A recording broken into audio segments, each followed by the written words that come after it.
আজকে আমি কাঁকরোল ভাজি করব। আগে কাঁকরোলগুলোকে সিদ্ধ করে নিব, লবণ দিয়ে দিলাম।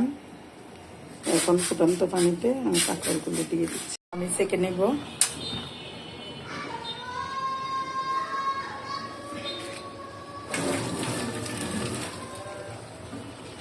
আমি মরিচের গুঁড়া দিয়ে দিলাম,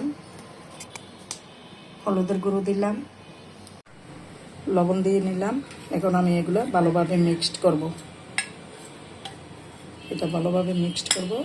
এখানে আমি লবণ দিয়ে এটা ফেটে নেব ডিম। আমি এখন এই ডিমে একটু ইয়ে করে নিচ্ছি। এখন আমি বেসনের ইয়াতে এটা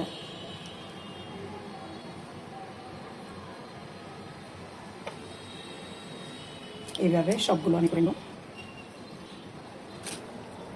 এগুলো দিচ্ছি।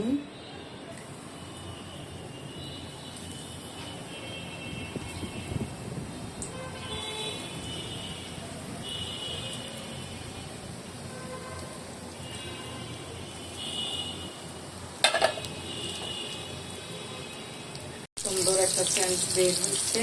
এই যে এখন আমি এক এক করে এগুলো দিয়ে দিচ্ছি।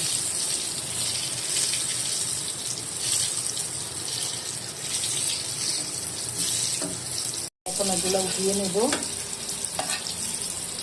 বাজার শেষ।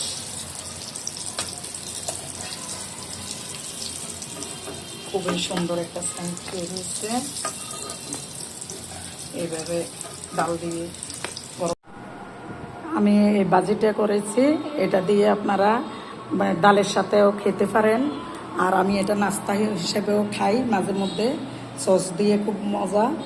তাছাড়া এটা পোলাও দিয়েও খাওয়া যাবে। খুব দেখতেও সুন্দর, খেতেও খুব মজা। আপনারা এইভাবে ট্রাই করে দেখতে পারেন।